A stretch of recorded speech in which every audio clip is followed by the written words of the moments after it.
Moi, c'est Andy Cabot. J'ai soutenu cette thèse en 2021 à l'université Paris-Cité. Le thème de la thèse, en fait, c'est une histoire comparée des processus d'abolition de la traite, du commerce des esclaves, pendant une période de 20 ans, pendant la durée à peu près de la Révolution française et de l'Empire, 18e, début 19e siècle. Eh bien, la révolte de Saint-Domingue, donc, qui a lieu dans la colonie française de Saint-Domingue, 1791, c'est l'événement qui est un peu au cœur de la thèse. Ce que j'ai essayé de faire dans cette thèse, c'est de dire qu'en fait, cette révolte par le bas est celle qu'on peut considérer par le haut des métropoles en Europe. Mais en fait, avec Haïti et cette insurrection de 1791 et ses conséquences multiples dans le monde atlantique, on voit qu'il y a une véritable jonction entre les deux. Et que cette jonction entre le bas et le haut dure pendant une longue période, produit des effets très différents selon les situations, permet de complexifier en fait le sens de ces mouvements d'insurrection et de révolution au XVIIIe siècle.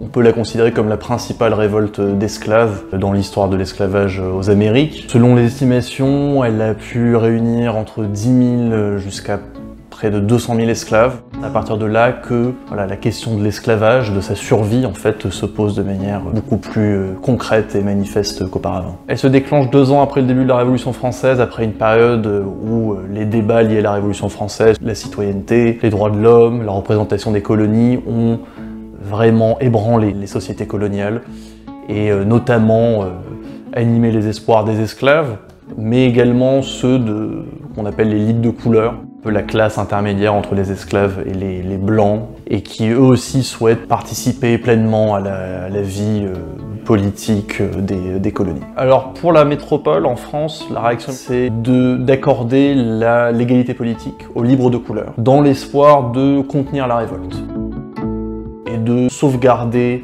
la stabilité de la colonie. Alors les Anglais, au tout début de la révolte, les planteurs, qui sont à la Jamaïque par exemple, la principale colonie anglaise qui est très proche de Saint-Domingue, sont plutôt d'avis de vouloir faire porter le chapeau aux abolitionnistes. C'est une occasion un peu rêvée de mettre tout dans le même sac, la Révolution française, les esclaves, et d'accuser les abolitionnistes comme étant les personnes qui ont propagé ces discours d'émancipation dans les colonies. Le mouvement abolitionniste en Grande-Bretagne qui est très influent déjà en 1791. Et leur réponse en fait à ces attaques des planteurs, c'est de dire que en fait la révolte de Saint-Domingue c'est le meilleur exemple, la meilleure raison pour abolir la traite. Car pour eux, le recours continu en fait à la main-d'œuvre servile, c'est ce qui augmente le déséquilibre des colonies et c'est ce qui produit en fait sa propre injustice et mène aux révoltes. Il y a également le début d'une guerre en fait à l'échelle européenne entre la France révolutionnaire et le reste de l'Europe. Qui dit guerre en Europe à l'époque au XVIIIe siècle signifie extension de cette guerre dans les possessions coloniales aux Amériques. Cette guerre et les conséquences qu'elle a dans les Caraïbes avec les invasions des îles françaises mènent la France révolutionnaire à aller encore plus loin et à passer un décret d'émancipation de tous les esclaves de l'Empire français en février 1794. Là aussi dans l'espoir de sauver les colonies cette fois des invasions étrangères, donc de les garder dans le giron de la France. Et la Grande-Bretagne, en réponse à cette émancipation, s'est posée en garant des intérêts esclavagistes, en menant une guerre véritablement d'expansion de l'esclavage dans les Caraïbes. Il y a la conquête de beaucoup de colonies françaises et d'autres colonies étrangères. Mais en 1802, ce qui se passe, c'est que la situation se stabilise en Europe pour la France. Le nouveau régime en place en France, c'est le consulat, a une prépondérance militaire, économique très marquée en Europe, et le consulat arrive à obtenir beaucoup de concessions territoriales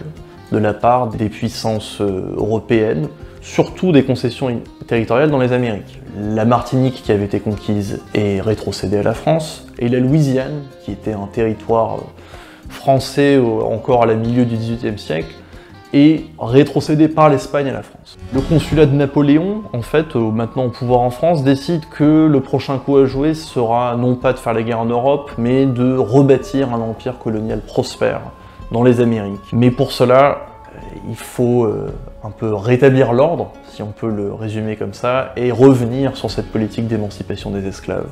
Et c'est ce qui mène Napoléon à lancer des expéditions militaires très vastes dans les Caraïbes pour ramener l'ordre dans les Caraïbes et tenter de rétablir l'esclavage. Il y a une expédition militaire d'importance qui est menée vers la Guadeloupe, face à la résistance assez logique et compréhensible des hommes de couleur qui avaient acquis et servi dans les armées françaises à la Guadeloupe. Il y a un affrontement, une guerre civile assez rapide, et qui, là pour le coup, ne réussit pas aux hommes de couleur et qui consacre le retour de l'esclavage à la colonie. Les Anglais, en 1802, ont passé presque 10 ans à étendre l'esclavage partout dans les Amériques, la Martinique, en Guyane, profiter de l'absence de la chute du commerce français pour vendre des esclaves vers d'autres colonies. Là, en 1802, il y a également un revirement complet. Du fait de ce renouveau des ambitions françaises dans les Amériques et de l'expédition Leclerc. Il est encore une fois à mettre à l'actif des abolitionnistes. C'est eux qui saisissent l'opportunité en fait de cette expédition de Leclerc. Dire, regardez, en fait, c'est bien la France, le consulat français de Napoléon qui agit de manière tyrannique en voulant rétablir l'esclavage et qui va mettre en danger les colonies britanniques, la Jamaïque. À ce moment-là, Toussaint Louverture devient presque un héros dans l'opinion publique britannique. Il y a beaucoup d'ouvrages qui sont écrits sur lui, qui est beaucoup représenté. Les abolitionnistes arrivent en fait à faire passer l'abolition pour une cause patriotique, en faveur de l'Empire britannique qui est perçu comme plus juste, plus prospère et plus soucieux du droit que l'Empire tyrannique de Bonaparte. C'est vrai qu'on se focalise souvent sur l'expédition Leclerc qui dure longtemps, presque 1 an, à Saint-Domingue, Haïti.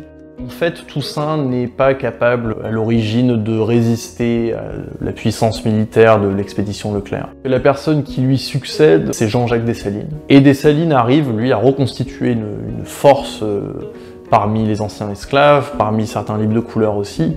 Et donc Dessalines est le vainqueur des armées du consulat, et devient donc le premier chef de la nouvelle République indépendante d'Haïti, qui est proclamée en janvier 1804.